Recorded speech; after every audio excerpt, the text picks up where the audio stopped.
Praise God. ದೇವರು ನಮ್ಮನ್ನು ಆಶೀರ್ವದಿಸಲಿ. ಯೇಸುಕ್ರಿಸ್ತನ ಹೆಸರಿನಲ್ಲಿ ನಿಮಗೆ ಶುಭಾಶಯಗಳು. ದೇವರ ನಾಮಕ್ಕೆ ಮಹಿಮೆ ಉಂಟಾಗಲಿ. ನಮ್ಮ ಇಂದಿನ ಸಂದೇಶದ ಶೀರ್ಷಿಕೆ ಸೋಲಿನ ಚಕ್ರವನ್ನು ಮುರಿಯಿರಿ.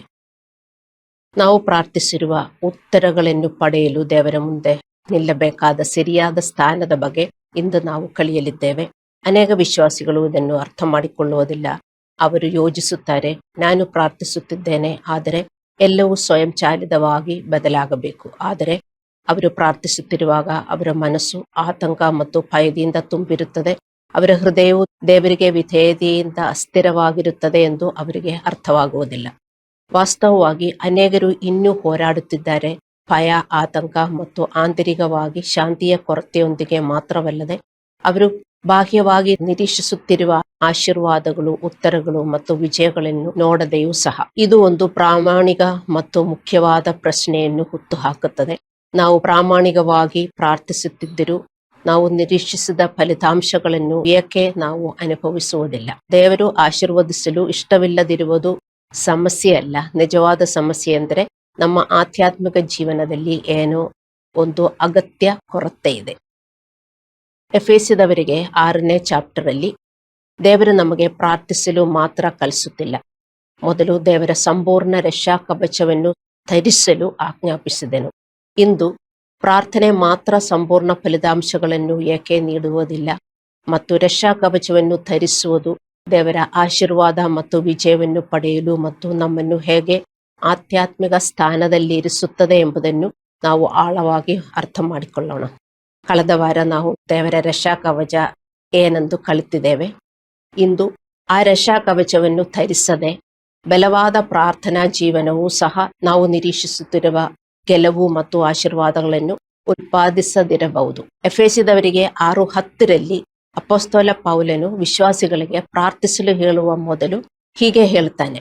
ಪ್ರಾರ್ಥನೆಗೆ ಮೊದಲ ಆಧ್ಯಾತ್ಮಿಕ ತತ್ವವು ಅವನು ನಮಗೆ ಕಲಿಸುತ್ತಿದ್ದಾನೆ.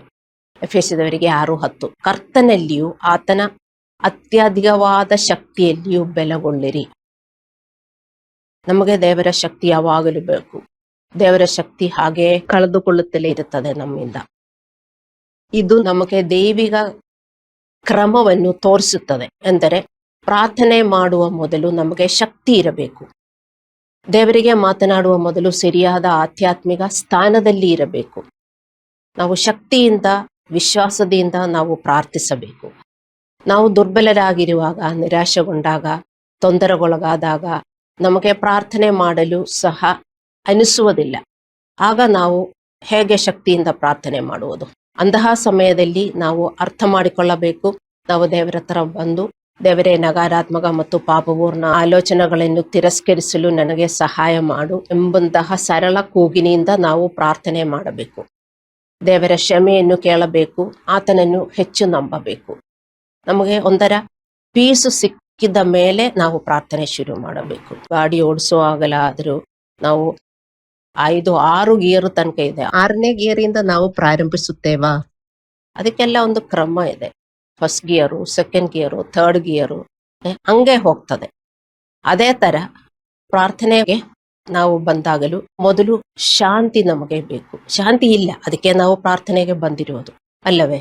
ಮತ್ತೆ ಆ ರೆಸ್ಟ್ಲೆಸ್ ಹೃದಯದಿಂದ ನಾವು ಪ್ರಾರ್ಥನೆ ಮಾಡಬಾರದು. ಆ ರೆಸ್ಟ್ಲೆಸ್ ಹೃದಯ ನಾವು ಮೊದಲು ಸೆಟಲ್ ಮಾಡಬೇಕು. ಅದಕ್ಕೆ ನಿಮ್ಮ ಒಳಗಡೆ ಏನಾಗಿದೆಯೋ ಅದೆಲ್ಲ ದೇವರ ಹತ್ರ ಹೇಳ್ಬೇಕು. ದೇವರೇ, ನನಗೆ ಶಕ್ತಿ ಕೊಡಬೇಕು. ಮತ್ತು ನೀವು ಕೆಲವರಿಗೆ ಕ್ಷಮಿಸಬೇಕಾಗುತ್ತದೆ. ತುಂಬಾ ಕೋಪ ಇರಬಹುದು, ಅಪರಾಧ ಇರಬಹುದು. ನೀವು ನೋಡ್ಬೇಕು ಯಾಕೆ ನಿಮ್ಮ ಹೃದಯ ತುಂಬಾ ಭಾರದಿಂದ ಇರುವುದು ಅಂತ. ಅದೆಲ್ಲ ದೇವರ ಹತ್ರ ಹೇಳಿ ನೀವು ಶಾಂತಿಯಿಂದ ಶುರು ಮಾಡಬೇಕು. ಅದೇ ಫಸ್ಟ್ ಗಿಯರ್. ಮೊದಲೇ ನೀವು 6ನೇ ಗಿಯರ್ನಲ್ಲಿ ನೀವು ಶುರು ಮಾಡಬಾರದು. ನಾವು ಈ ಹೆಜ್ಜೆಗಳನ್ನು ಮನಸ್ಸಿನಲ್ಲಿ ಇಟ್ಟಾಗ ನಮ್ಮೊಳಗೆ ಏನೋ ಬದಲಾವಣೆಯನ್ನು ಪ್ರಾರಂಭವಾಗುತ್ತದೆ. ನಮ್ಮ ಮನಸ್ಸು ಶಾಂತವಾಗುತ್ತದೆ ಮತ್ತು ದೇವರಲ್ಲಿ ನಮ್ಮ ವಿಶ್ವಾಸ ಹೆಚ್ಚಾಗುತ್ತದೆ. ಆವಾಗ ನಮಗೆ ಪ್ರಾರ್ಥನೆ ಮಾಡಕ್ಕಾಗುತ್ತದೆ. ಪ್ರಾರ್ಥಿಸಲು ಶಾಂತಿ ಬೇಕಾಗಿಲ್ಲ. ನಮಗೆ ಶಾಂತಿ ಇಲ್ಲ, ಅದಕ್ಕೆ ನಾವು ದೇವರ ಹತ್ರ ಹೋಗುವುದು. ಮತ್ತು ಪ್ರಾರ್ಥನೆಯ ಮೂಲಕ ನಮಗೆ ಶಾಂತಿ ಪಡೆಯಬೇಕು. ಪ್ರಾರ್ಥಿಸಿದ ನಂತರವೂ ಶಾಂತಿ ಇಲ್ಲದೆ ನಾವು ಎದ್ದು ಬರಬಾರದು. ಪ್ರಾರ್ಥಿಸಲು ಶಾಂತಿ ಬೇಕಾಗಿಲ್ಲ, ಆದರೆ ಪ್ರಾರ್ಥನೆಯ ಮೂಲಕ ನಾವು ಶಾಂತಿಯನ್ನು ಪಡೆಯಬೇಕು. ಒಬ್ಬ ವ್ಯಕ್ತಿಯು ಶ್ರದ್ಧೆಯಿಂದ ಪ್ರಾರ್ಥಿಸಬಹುದು, ಆದರೆ ಇನ್ನೂ ಭಯ, ಆತಂಕ ಮತ್ತು ನಿರುತ್ಸಾಹದಲ್ಲಿ ಬದುಕಬಹುದು. ಏಕೆಂದರೆ ಅವನ ಮನಸ್ಸು ಸುರಕ್ಷಿತವಲ್ಲ. ಅವನು ಪ್ರಾರ್ಥಿಸುತ್ತಾ ಇರಬಹುದು, ಆದರೆ ಒಳಗಡೆ ತುಂಬಾ ಆತಂಕ, ತುಂಬಾ ಭಯ, ಅದಲ್ಲೇ ಇಟ್ಕೊಂಡು ಪ್ರಾರ್ಥನೆ ಮುಗಿಯುವ ತನಕ ಕೆಲವರು ಪ್ರಾರ್ಥನೆ ಮಾಡುತ್ತಾರೆ. ಅದು ತಪ್ಪು.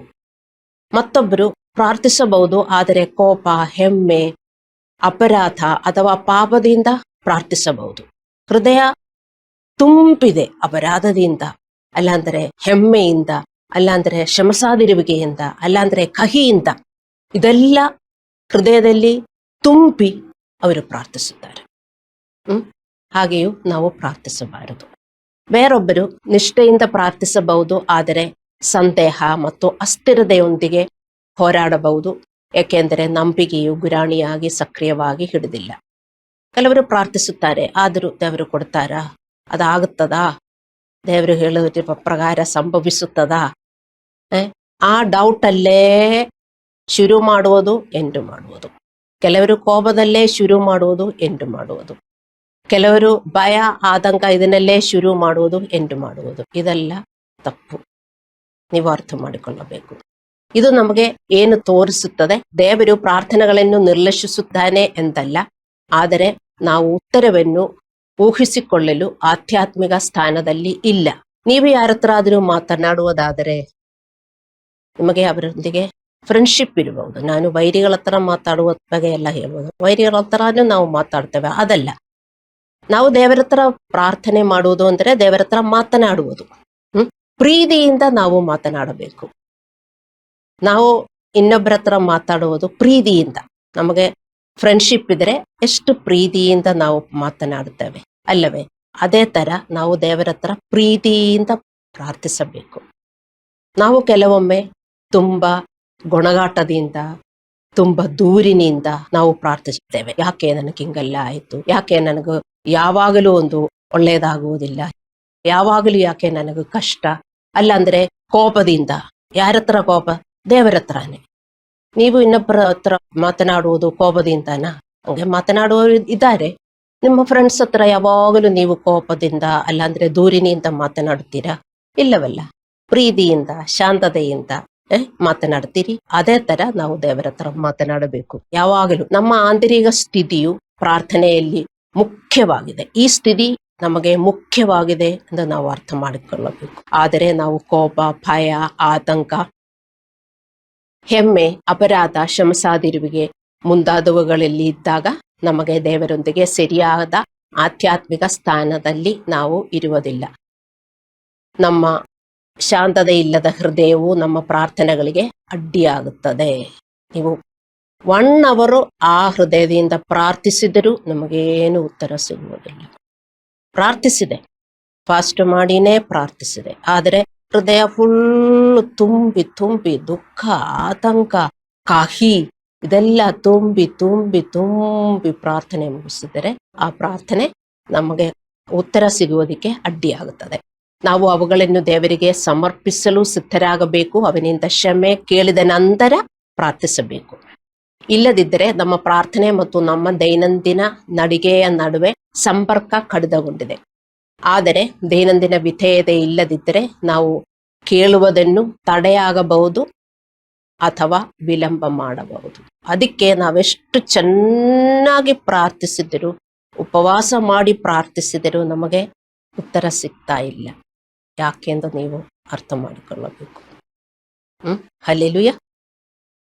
1 ಯೋಹಾನ 3:22 ಬರೆದಿದೆ, ನಾವು ಏನನ್ನು ಬೇಡಿಕೊಳ್ಳುತ್ತೇವೆಯೋ ಆತನಿಂದ ನಾವು ಹೊಂದಿಕೊಳ್ಳುತ್ತೇವೆ, ಏಕೆಂದರೆ ನಾವು ಆತನ ಆಜ್ಞೆಗಳನ್ನು ಕೈಕೊಂಡು ಆತನ ದೃಷ್ಟಿಯಲ್ಲಿ ಮೆಚ್ಚುಗೆಯಾದವುಗಳನ್ನು ಮಾಡುವವರಾಗಿದ್ದೇವೆ. ನೋಡಿ, ದೇವರು ನಮ್ಮ ಪ್ರಾರ್ಥನೆಗಳಿಗೆ ಉತ್ತರ ಕೊಡುವುದು ನಾವು ಸಂಪೂರ್ಣವಾಗಿ ಸಂತರಾಗಿರುವುದರಿಂದಲ್ಲ, ಆದರೆ ಸಂಪೂರ್ಣವಾಗಿ ಯಾವಾಗಲೂ ನಮಗೆ ಹಂಗೆ ನಡೆಯಬಹುದು. ನೀವು ಆ ಟ್ರಿಕ್, ಅದು ಟ್ರಿಕ್ ಅಲ್ಲ, ಅದು ದೇವರ ಪ್ರಿನ್ಸಿಪಲ್ ನೀವು ಕಲಿತುಕೊಳ್ಳಬೇಕು. ನಿಮ್ಗೆ ಅರ್ಥವಾಯ್ತಾ? ಇನ್ನೊಂದ್ಸಾರಿ ನಿಮಗೆ ಅರ್ಥ ಮಾಡಿಸ್ಕೊಡುವುದು ಬರುವುದಿಲ್ಲ. ಹೃದಯದಲ್ಲಿ ಕೋಪ ಇರಬಹುದು, ಕಹಿ ಇರುವುದು, ಆದರೆ ಅದೆಲ್ಲ ನಾವು ಕ್ಷಮಿಸ್ಬಿಟ್ಟು ಅವರೊಂದಿಗೆ ಪೀಸು ಮಾಡಿಬಿಟ್ಟು ದೇವರೊಂದಿಗೆ ಪೀಸ್ ಮಾಡಿಬಿಟ್ಟು ನಾವು ಪ್ರಾರ್ಥಿಸಬೇಕು. ಇದೇ ಕರೆಕ್ಟ್ ಆಗಿರುವ ಪ್ರಾರ್ಥನೆ. ದೇವರು ನಮ್ಮನ್ನು ಯಾವಾಗಲೂ ಪ್ರಾರ್ಥಿಸಲು ಆಹ್ವಾನಿಸುತ್ತಾನೆ. ಆದರೆ ನಾವು ಕೇಳುತ್ತಿರುವ ವಿಷಯಗಳಿಗೆ ಅನುಗುಣವಾಗಿ ಬದುಕಲು ಸಹ ಅವನು ನಮ್ಮನ್ನು ಕರೆಯುತ್ತಾನೆ. ಯೋಹಾನ 15:7. ಕೆಲವೊಮ್ಮೆ ಪ್ರಾರ್ಥನೆಯಲ್ಲಿ ನಿರಂತರತೆಯ ಕೊರತೆಯಿಂದಾಗಿ ವಿಳಂಬವು ಬರಬಹುದು. ನಾವು ಪ್ರಾರ್ಥಿಸುತ್ತೇವೆ, ಆದರೆ ನಮಗೆ ಯಾವುದೇ ತಕ್ಷಣದ ಫಲಿತಾಂಶ ಸಿಗುವುದಿಲ್ಲದ ಕಾರಣ ನಾವು ಬಿಟ್ಟು ಬಿಡ್ತೇವೆ. 2 ದಿನ 3 ದಿನ ನಾವು ಪ್ರಾರ್ಥಿಸುತ್ತೇವೆ ಮತ್ತು ನಮ್ಮ ಟೈಮಲ್ಲಿ ನಮಗೆ ಸಿಗೋದಿಲ್ಲ, ನಾವು ಬಿಟ್ಬಿಡ್ತೇವೆ. ಹಾಗೆ ನೀವು ಮಾಡಬಾರದು. ನಮಗೆ ಸಿಗುವವರೆಗೂ ದೇವರ ಇಚ್ಛೆಯ ಪ್ರಕಾರ ನಾವು ಪ್ರಾರ್ಥಿಸಿದರೆ ನಮಗದು ಸಿಗುತ್ತದೆ.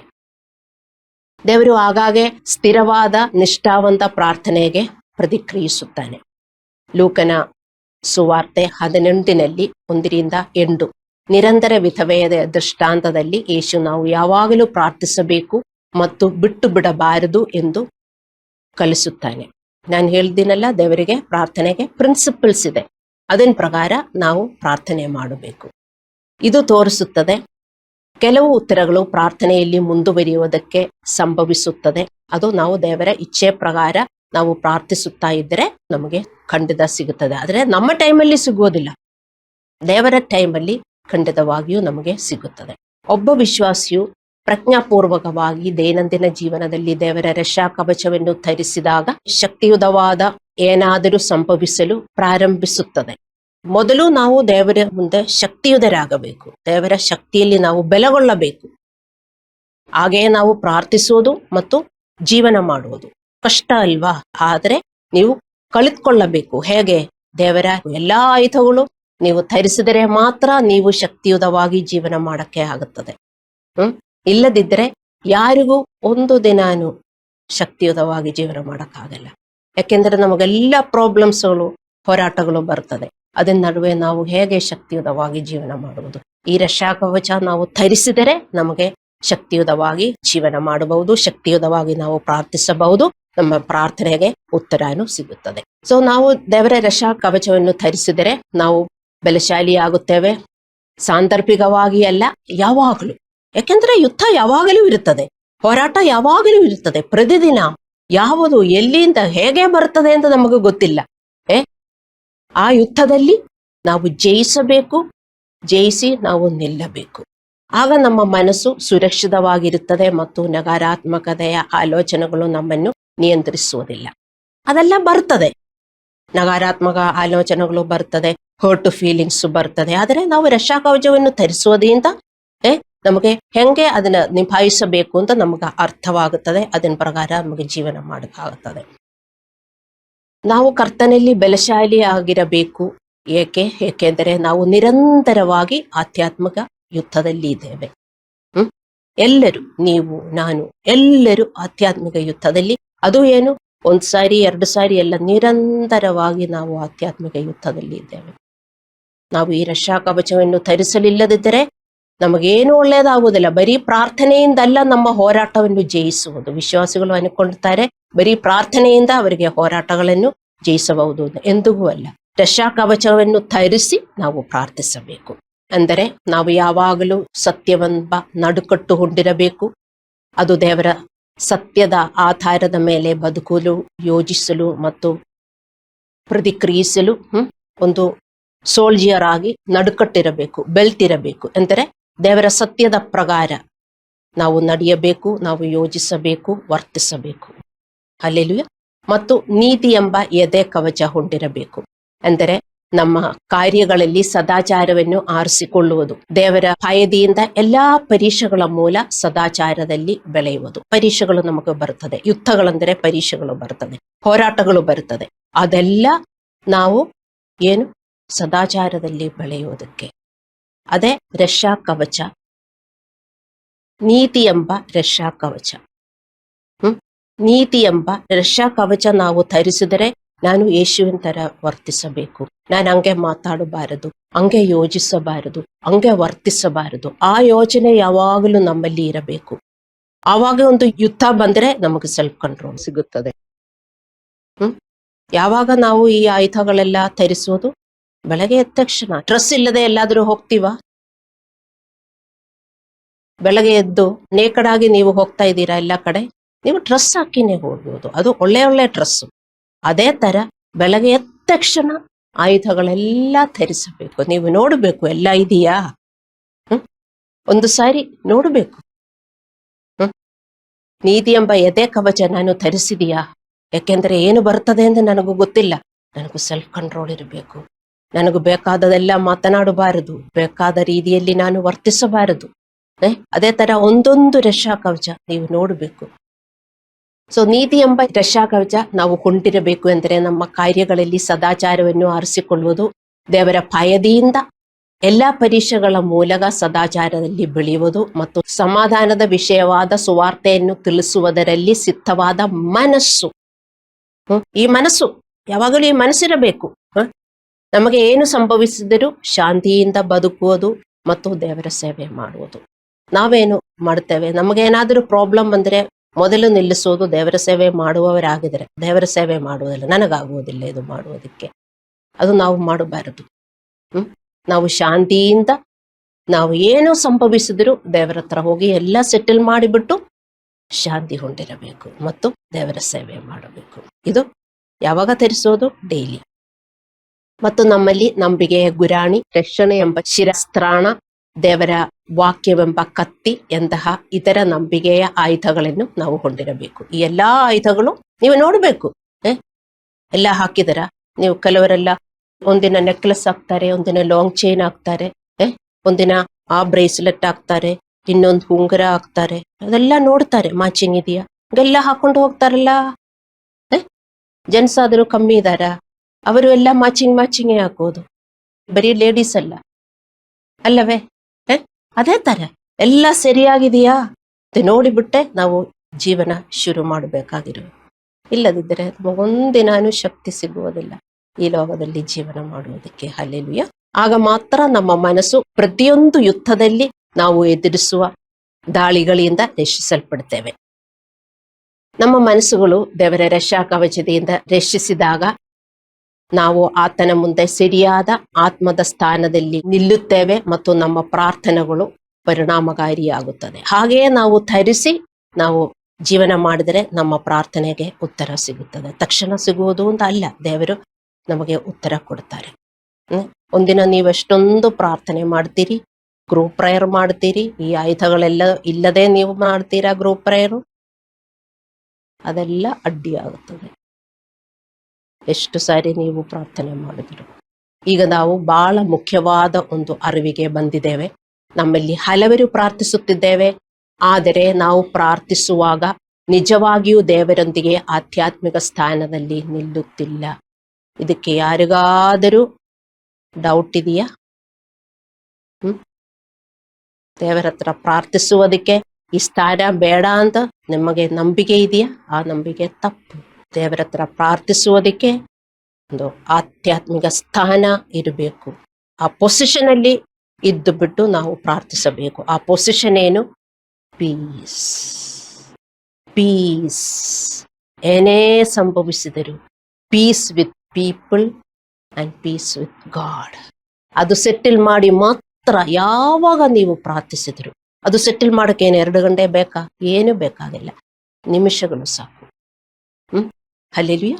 ದೇವರೊಂದಿಗೆ ಆಧ್ಯಾತ್ಮಿಕ ಸ್ಥಾನದಲ್ಲಿ ನಿಲ್ಲದಿದ್ರೆ ನಾವು ಪ್ರಾರ್ಥಿಸಿದರೂ ಶಾಂತಿಯನ್ನು ಕಳೆದುಕೊಳ್ಳುತ್ತೇವೆ. ನಾವು ಪ್ರಾರ್ಥಿಸಿದರೂ ಭಯ, ಹೆಮ್ಮೆ, ಕೋಪ, ಅಪರಾಧ ಮತ್ತು ಚಿಂತೆಯಲ್ಲಿ ಪ್ರತಿಕ್ರಿಯಿಸುತ್ತೇವೆ.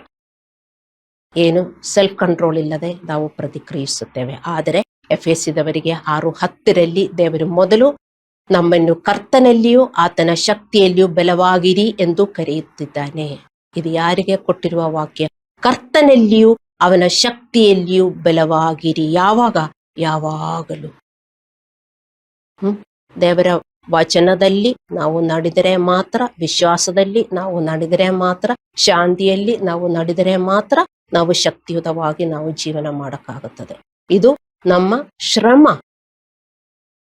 ನಿಮ್ಮ ಬಾಡಿಯಲ್ಲಿ ನಿಮ್ಮ ಬಟ್ಟೆಯಲ್ಲಿ ಹಂಗೆ ಬಂದ್ಬಿಟ್ಟಿದೆಯಾ? ಒಂದು ಬಟನ್ ಹಾಕಿದರೆ ಎಲ್ಲ ಬಂದ್ಬಿಟ್ಟಿದೆಯಾ? ಇಲ್ವಲ್ಲ. ಒಂದೊಂದು ಅಂಡರ್ ಗಾರ್ಮೆಂಟಿನಿಂದ ನೀವು ಒಂದೊಂದು ಸರಿಯಾಗಿ ಹಾಕಿದಿರಿ. ಮತ್ತು ಬಟನ್ ಹಾಕಿದೀಯಾ, ಟೈ ಹಾಕಿದೀಯಾ, ಎಲ್ಲ ನೋಡಿ, ಶೂಸು, ಸಾಕ್ಸು, ಒಂದೊಂದು ನೀವು ಶ್ರದ್ಧೆಯಿಂದ ಹಾಕಿರುವುದರಿಂದ ನೀವು ನೀಟಾಗಿ ವಾಕ್ ಮಾಡುತ್ತೀರಿ ಅಲ್ಲವೇ? ಅದೇ ತರ ಶ್ರದ್ಧೆಯಿಂದ ಎಲ್ಲ ಇದೆಯಾ ನನ್ನ ಹತ್ರ? ಯಾವಾಗ? ಇವತ್ತು, ಈಗ ಇದೆಯಾ? ಇದು ಚಿಕ್ಕ ವಿಷಯವಲ್ಲ. ಹಲ್ಲೆಲೂಯಾ. ಆದ್ದರಿಂದ ನಮ್ಮ ಕ್ರಿಶ್ಚಿಯನ್ ಜೀವನವು ದುರ್ಬಲ ಮತ್ತು ಹೋರಾಟಗಳೊಂದಿಗೆ ಮುಂದುವರಿಯ ಬದಲು ಆತನಲ್ಲಿ ಸರಿಯಾಗಿ ಹೊಂದಿಕೊಳ್ಳುವುದರಿಂದ ಬರುವ ಬಲವೊಂದಿಗೆ ಮುಂದುವರಿಯಬೇಕು. ನಮ್ಮ ಶಕ್ತಿ ನಮ್ಮ ಪ್ರಾಬ್ಲಮ್ಸ್ಗಳಿಂದ ಅಲ್ಲ ಬರುವುದು, ಆತನೊಂದಿಗೆ ಸರಿಯಾಗಿ ಹೊಂದಿಕೊಳ್ಳುವುದರಿಂದ ಮಾತ್ರ ನಮ್ಮ ಶಕ್ತಿ ಬರುತ್ತದೆ. ಯೋಚನೆ ಮಾಡಿ ನೋಡಿ, ನಮ್ಮ ಪ್ರಾಬ್ಲಮ್ಸ್ ನೋಡಿದರೆ, ನಮ್ಮ ಪ್ರಾಬ್ಲಮ್ಸ್ ಮತ್ತೆ ಮತ್ತೆ ಯೋಚನೆ ಮಾಡಿದರೆ ನಮ್ಮ ಶಕ್ತಿ ಹಂಗೇ ಹೋಗ್ಬಿಡ್ತದೆ. ಅದೇ ಯೋಚನೆ ಮಾಡಿ ನಾವು ಜೀವನ ಮಾಡಿದರೆ ನಮ್ಮ ಶಕ್ತಿ ಎಲ್ಲ ಹೋಗ್ಬಿಡ್ತದೆ. ಆದರೆ ನಮ್ಮ ಪ್ರಾಬ್ಲಮ್ಸ್ ಎಲ್ಲ ದೇವರ ಮೇಲೆ ಇಟ್ಟು ದೇವರಿಂದ ಶಕ್ತಿ ನಾವು ಸಂಪಾದಿಸಬೇಕು. ದೇವರೊಂದಿಗೆ ಪೀಸ್ ಇರಬೇಕು, ಜನರೊಂದಿಗೆ ಪೀಸ್ ಇರಬೇಕು. ಅದೇ ನಮಗೆ ಮುಖ್ಯ. ಇದರಿಂದ ಮಾತ್ರ ನಮಗೆ ಶಕ್ತಿ ಬರುವುದು. ದೇವರೊಂದಿಗೆ ಪೀಸು, ಜನರೊಂದಿಗೆ ಪೀಸು. ಇಲ್ಲದಿದ್ದರೆ ಜನರು ಮಾಡುವುದೆಲ್ಲ ತಪ್ಪು, ದೇವರು ಮಾಡುವುದು ತಪ್ಪು. ಹೇಗೆ ಪೀಸ್ ಬರುವುದು? ನಾವು ಮರ್ಮರ್ ಮಾಡುವುದು, ದೂರು ನೀಡುವುದು ದೇವರೊಂದಿಗೆ ಮತ್ತು ಜನರೊಂದಿಗೆ ಅಲ್ಲವೇ?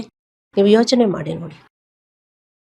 ನಾವು ಹೀಗೆ ಮುಂದುವರೆದರೆ, ಆದರೆ ಬೆಲೆಗೊಳ್ಳದೆ ಪ್ರಾರ್ಥಿಸುವುದು, ರಕ್ಷಾ ಕವಚವನ್ನು ಧರಿಸದೆ ಪ್ರಾರ್ಥಿಸುವುದು, ಆಗ ನಾವು ಸೋಲಿನ ಚಕ್ರದಲ್ಲಿ ಮುಂದುವರಿಯುತ್ತೇವೆ. ಸೋಲಿನ ಚಕ್ರದಲ್ಲಿ ಅಂದರೆ ಹೀಗೆ ನಾವು ಮಾಡುವುದು, ಬೆಲೆ ಇಲ್ಲ, ಪ್ರಾರ್ಥಿಸುತ್ತೇವೆ. ನಮಗೆ ಆಲ್ರೆಡಿ ತುಂಬಾ ಪ್ರಾಬ್ಲಮ್ಸ್ ಇದೆ, ಆ ಪ್ರಾಬ್ಲಮ್ಸ್ಗೋಸ್ಕರನೇ ನಾವು ಪ್ರಾರ್ಥಿಸೋದು. ಆ ಪ್ರಾಬ್ಲಮ್ಸ್ ಮತ್ತು ಚಕ್ರದಲ್ಲಿ ಹೋಗ್ತಾ ಇರುತ್ತದೆ. ಏನೇ ಪ್ರಾಬ್ಲಮ್ ಆದರೂ ಅದಕ್ಕೆ ನೀವು ಪ್ರೋಗ್ರೆಸ್ ಕಾಣುವುದೇ ಇಲ್ಲ. ಹಲ್ಲೆಲೂಯಾ. ಪ್ರಾರ್ಥನೆಯಲ್ಲಿ ನಾವು ಒಂದು ಕ್ಷಣ ಪ್ರೋತ್ಸಾಹಿಸಲ್ಪಟ್ಟಂತೆ ಅನಿಸಬಹುದು, ಆದರೆ ಸಂದರ್ಭಗಳು ಎದುರಿಸುವಾಗ ಮತ್ತು ಮತ್ತೆ ನಿರುತ್ಸಾಹಗೊಂಡು ಸೋಲುತ್ತೇವೆ. ಪ್ರಾರ್ಥನೆ ಮಾಡುವಾಗ, ಆರಾಧಿಸುವಾಗ, ವಚನ ಧ್ಯಾನ ಮಾಡುವಾಗ ನಿಮಗೆಲ್ಲರಿಗೂ ಒಂದು ಏನು ಸಿಗುತ್ತದೆ? ಒಂದು ಪ್ರೋತ್ಸಾಹನೆ ನಿಮಗೆ ಸಿಗ್ತದೆ. ಆ ಕ್ಷಣದಲ್ಲಿ ಸ್ವಲ್ಪ ಶಕ್ತಿ ಬರುತ್ತದೆ ಅಲ್ಲವೇ?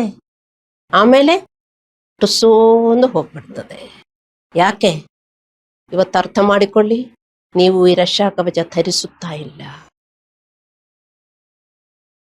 ಯಾರು ಪ್ರಾರ್ಥಿಸಿದರೂ ತಕ್ಷಣ ನಮಗೆ ಶಕ್ತಿ ಸಿಗುತ್ತದೆ. ಆರಾಧನೆಯಲ್ಲಿ ವಾಸಿಸುವನು ದೇವರು. ನಾವು ಆರಾಧಿಸುವಾಗ, ಪ್ರಾರ್ಥಿಸುವಾಗ, ಮೆಡಿಟೇಟ್ ಮಾಡುವಾಗ ಎಲ್ಲ ತಕ್ಷಣ ನಮಗೆ ಶಕ್ತಿ ಸಿಗುತ್ತದೆ. ಅದು ಹೋಗಬಾರದು. ಅದು ಹೋಗಕ್ಕೆ ಯುದ್ಧಗಳು ನಾವು ಎದುರಿಸುತ್ತೇವೆ. ನಿಮಗೆ ತಡೆಯಕ್ಕಾಗಲ್ಲ. ಯುದ್ಧ ಎಲ್ಲಿಂದೆಲ್ಲ ಬರ್ತದೆ ಎಂದು ನಮಗೆ ಗೊತ್ತಿಲ್ಲ. ಆ ಯುದ್ಧದಲ್ಲಿ ಶಕ್ತಿಯುತವಾಗಿ ನಾವು ನಿಲ್ಕೊಳ್ಳಬೇಕಂದ್ರೆ ಈ ಆಯುಧ ಇರಬೇಕು, ರಕ್ಷಾ ಕವಚ ಇರಬೇಕು, ರಕ್ಷಾ ಕವಚ ಧರಿಸುವವರಾಗಿರಬೇಕು. ಒಂದು ಪಾಟು ನಿಮಗೆ ನಿರ್ಲಕ್ಷಿಸಕ್ಕಾಗುವುದಿಲ್ಲ. ಎಲ್ಲ ಶೂಸು, ದೇವರ ಸೇವೆ ಮಾಡಬೇಕು, ಎಲ್ಲ ನೀವು ಧರಿಸಬೇಕು. ಆದರೆ ಮಾತ್ರ ನಮಗೆ ಶಕ್ತಿ ಸಿಗುವುದು. ಹಲ್ಲೆಲೂಯಾ. ದೇವರು ಮತ್ತೆ ಮತ್ತೆ ಸೋಲಿನ ಜೀವನಕ್ಕೆ ನಮ್ಮನ್ನು ಕರೆದಿಲ್ಲ. ದೇವರ ಮಕ್ಕಳೇ, ನಮಗೆ ಪ್ರೋಗ್ರೆಸ್ ಉಂಟಾಗಬೇಕು. ನೀವೀಗ ಎಲ್ಲಿ ಇದ್ದೀರೋ ಅದರಿಂದೆಲ್ಲ ನಿಮ್ಮ ಸಮಸ್ಯೆಗಳು ಯಾವುದು? ಹಣಕ್ಕಾಸು ಸಮಸ್ಯೆ, ಅಲ್ಲಾಂದ್ರೆ ಜೋಬಿಗ ಸಮಸ್ಯೆ, ಅಲ್ಲಾಂದ್ರೆ ಆರೋಗ್ಯಕ ಸಮಸ್ಯೆ, ಅಲ್ಲಾಂದ್ರೆ ನಿಮ್ಮ ಕುಟುಂಬದಲ್ಲಿ ಶಾಂತಿ ಇಲ್ಲ. ಎಲ್ಲರೂ ಒಂದೊಂಥರ, ಎಲ್ಲರೂ ವಿಚಿತ್ರ ಜನರು, ನೀವು ಮಾತ್ರ ಒಳ್ಳೆಯವರು. ಅಲ್ಲವೇ? ಎಲ್ಲರೂ ಹಂಗೆ ಅನ್ಕೊಳ್ಳುವುದು. ಅಂಥ ಫ್ಯಾಮಿಲಿಯಲ್ಲಿ ನಿಮ್ಮಿಂದ ಆ ವಿಚಿತ್ರ ಜನರೆಲ್ಲರೂ ನೀವು ಒಳ್ಳೆಯವರಾದ್ರೆ ನಿಮ್ ತರ ಆಗ್ತಾರೆ. ನೀವು ನಿಂತ್ಕೊಂಡ್ರೆ, ಅಲ್ಲಾಂದ್ರೆ ನೀವು ಅವರ ತರ ವಿಚಿತ್ರ ಜನರಾಗ್ತೀರಿ ಅಲ್ಲವೇ? ಯೋಚನೆ ಮಾಡಿ. What I am talking. ನಾವು ಒತ್ತಡವನ್ನು ತಡೆದುಕೊಳ್ಳುವ ಮತ್ತು ಪ್ರತಿಯೊಂದು ಸನ್ನಿವೇಶದಲ್ಲೂ ದೃಢವಾಗಿ ಉಳಿಯುವ ಜೀವನಕ್ಕೆ ಅವನು ನಮ್ಮನ್ನು ಕರೆಯುತ್ತಿದ್ದಾನೆ. ಪ್ರಾರ್ಥನೆ ಮಾತ್ರ ಪೂರ್ಣ ಚಿತ್ರಣವಲ್ಲ, ಅರ್ಥ ಮಾಡಿಕೊಳ್ಳಿ ವಿಶ್ವಾಸಿಗಳೇ, ವಿಶ್ವಾಸಿಗಳೆಲ್ಲರೂ ಪ್ರಾರ್ಥನೆ ಮಾಡುತ್ತಾರೆ. ಪ್ರಾರ್ಥನೆ ಮಾತ್ರ ಸಾಕಾಗುವುದಿಲ್ಲ. ನಾವು ಬಲವುಳ್ಳವರಾಗಿ ದೇವರ ರಕ್ಷಾ ಕವಚವನ್ನು ಧರಿಸಿದರೆ ಮಾತ್ರ ನಾವು ಬಲಗೊಳ್ಳುತ್ತೇವೆ. ಬೇರೆ ಎಲ್ಲಿಂದು ಬಲಗೊಳ್ಳಕ್ಕಾಗಲ್ಲ. ದೇವರೇ ನನಗೂ ಬಲ ಕೊಡಿ ಬಲ ಕೊಡಿ ಎಂದು ಹೇಳಿದ್ರೆ ಬಲ ಬರುತ್ತದೆ. ಎಲ್ಲ ಈ ಆಯುಧವೆಲ್ಲ ನಾವು ಧರಿಸಬೇಕು. ದೇವರೊಂದಿಗೆ ಸರಿಯಾದ ಆಧ್ಯಾತ್ಮಿಕ ಸ್ಥಾನದಲ್ಲಿ ನಿಲ್ಲುವುದು ನಮಗೆ ವಿಜಯವನ್ನು ಅನುಭವಿಸಲು ಅನುವು ಮಾಡಿಕೊಳ್ಳುತ್ತದೆ. ಈಗ ನಾವು ಪ್ರತಿದಿನ ಬಲಶಾಲಿ ಆಗಲಿಲ್ಲದಿದ್ದರೆ ಏನಾಗುತ್ತದೆ ಎಂಬುದನ್ನು ನಾವು ತಿಳಿದುಕೊಳ್ಳಬೇಕು. ನಾವು ಕ್ರಿಸ್ತನಲ್ಲಿ ಬಲಶಾಲಿ ಆಗಿಲ್ಲದಿದ್ದಾಗ ಶತ್ರುವಿನ ತಂತ್ರಗಳಿಗೆ ನಾವು ಸುಲಭವಾಗಿ ಬಲಿಯಾಗುತ್ತೇವೆ. ಸೈತಾನನ ಗುರಿಯಿದು ನಮಗೆ ತೊಂದರೆ ಕೊಡುವುದಲ್ಲ. ಅವನು ನಮಗೆ ತೊಂದರೆ ಕೊಡಕ್ಕಾಗಲ್ಲ. ಬದಲಾಗಿ ಸನ್ನಿವೇಶಗಳ ಮೂಲಕ ನಾವು ತಪ್ಪಾಗಿ ಪ್ರತಿಕ್ರಿಯಿಸುವಂತೆ ಮಾಡುವುದು. ಇದರಿಂದ ನಮ್ಮ ಶಾಂತಿ, ನಂಬಿಕೆ ಮತ್ತು ಆಧ್ಯಾತ್ಮಿಕ ಸ್ಥಾನವನ್ನು ಕಳೆದುಕೊಳ್ಳುತ್ತೇವೆ. ಆದ್ದರಿಂದ ನಾವು ಜಾಗರೂಕರಾಗಿರಬೇಕು. ನಾವು ಕರ್ತನಲ್ಲಿ ಬಲವಾಗಿ ಉಳಿದರೆ ಪರಿಸ್ಥಿತಿ ಮುಂದುವರಿದರೂ ಸಹ ಅವನ ಪ್ರಭಾವವು ವಿಫಲಗೊಳ್ಳುತ್ತದೆ. ನಾವು ತಪ್ಪಾಗಿ ವರ್ತಿಸಬೇಕು. ನಾವು ತಪ್ಪಾಗಿ ವರ್ತಿಸಿದರೆ ಅದರ ಪ್ರಕಾರ ನಾವು ಯೋಚಿಸುತ್ತೇವೆ ಅಲ್ಲವೇ? ನೆಗೆಟಿವ್ ಆಗಿ ಯೋಚಿಸುತ್ತೇವೆ, ಪಾಪದಿಂದ ಯೋಚಿಸುತ್ತೇವೆ. ಅದಕ್ಕೆಲ್ಲ ನಮಗೆ ಮತ್ತು ಶಕ್ತಿ ಉಂಟಾಗುತ್ತದೆ. ನಾವೇನು ನೆಗೆಟಿವ್ ಆಗಿ ಯೋಚಿಸುತ್ತೇವೆ, ನಾವೇನು ಯೋಚಿಸುತ್ತೇವೆಯೋ ಅದಕ್ಕೆಲ್ಲ ಶಕ್ತಿ ಉಂಟಾಗುತ್ತದೆ. ಅದು ಮಾತ್ರ ನೀವು ಅನ್ಕೊಳ್ಳಿ. ನೀವು ಒಳ್ಳೆಯದು ಯೋಚಿಸಿದರೆ ಒಳ್ಳೆಯದಕ್ಕೆ ಶಕ್ತಿ ಉಂಟಾಗುತ್ತದೆ. ಕೆಟ್ಟದನ್ನು ಯೋಚಿಸಿದರೆ ಆ ಕೆಟ್ಟದಕ್ಕೆ ಶಕ್ತಿ ಉಂಟಾಗುತ್ತದೆ.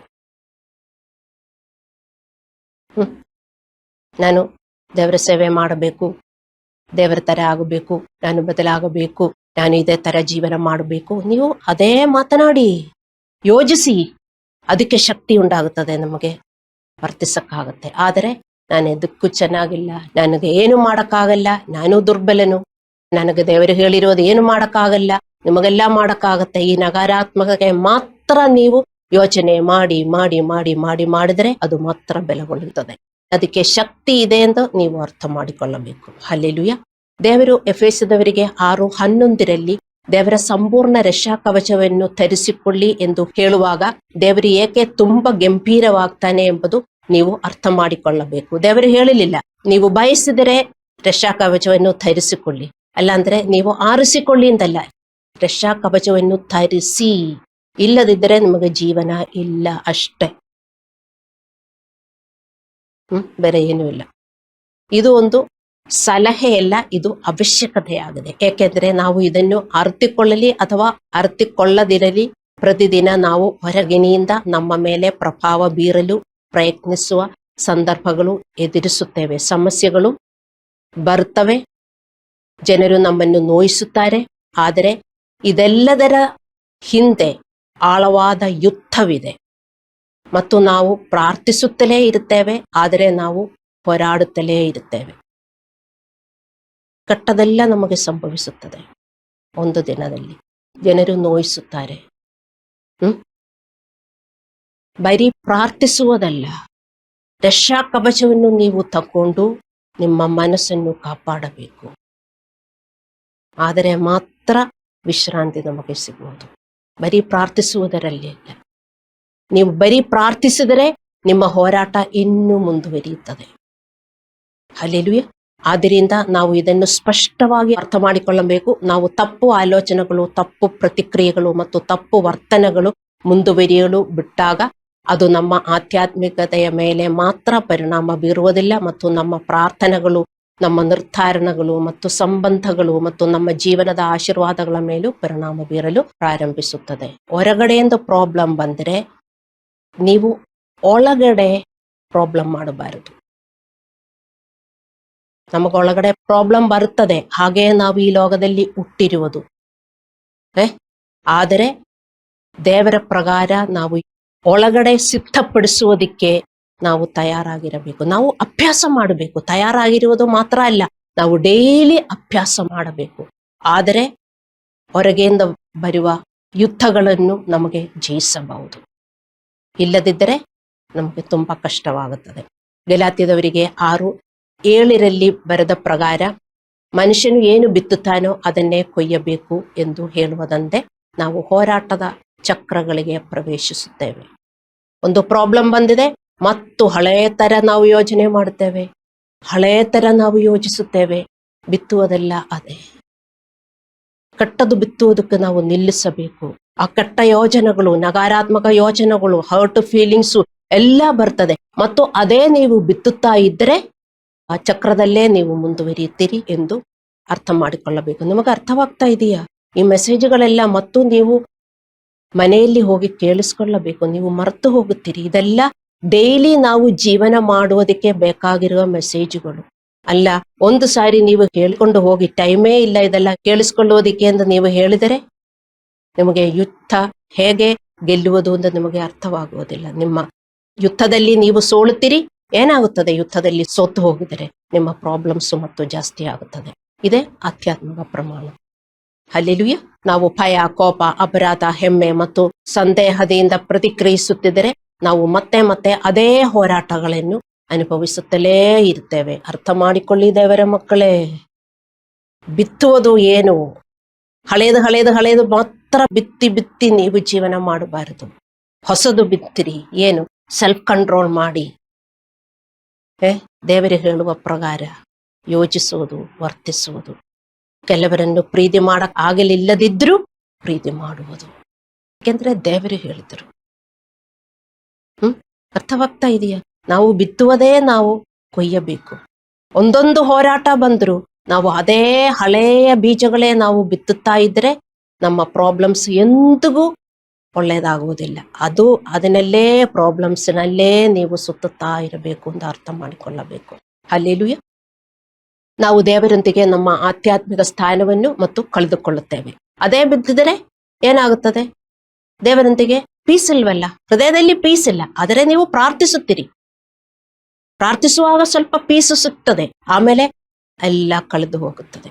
ಅದೇ ಆತಂಕ, ಅದೇ ದುಃಖ, ಮತ್ತೆ ಅದು ಓವರ್ಕಮ್ ಮಾಡುವುದು ಹೇಗೆ ಅಂತ ನಿಮಗೆ ಅರ್ಥವಾಗುವುದಿಲ್ಲ. ಅದು ನಮ್ಮ ಪ್ರಾರ್ಥನಾ ಜೀವನ ಮತ್ತು ದೇವರಿಂದ ಬರುವ ನಮ್ಮ ಉತ್ತರಗಳ ಮೇಲೆ ಪರಿಣಾಮ ಬೀರಲು ಪ್ರಾರಂಭಿಸುತ್ತದೆ.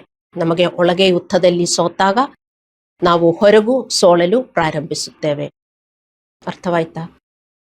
ನಾವು ಒಳಗೆ ಸೋತರೆ ಹೊರಗು ಸೋಳುತ್ತೇವೆ. ಪ್ರಾಬ್ಲಮ್ ಬಂದಿರುವುದು ಎಲ್ಲಿಂದ? ಹೊರಗಡೆಯಿಂದ. ನಾವು ಗೆಲ್ಲುವುದು ಎಲ್ಲಿಂದ? ಒಳಗಡೆಯಿಂದ. ನಮಗೆ ಗೆಲ್ಲುವುದಕ್ಕೆ ಆಗೋದು ರಕ್ಷಾಕವಚ ಧರಿಸಿದ್ರೆ ಮಾತ್ರ. ವಿಶ್ವಾಸಿಗಳಿಗೆ ಇದೆಲ್ಲ ತುಂಬಾ ಭಾರ, ಅದಕ್ಕೆ ಧರಿಸುವುದಿಲ್ಲ. ಅದೇ ಪ್ರಾಬ್ಲಮ್.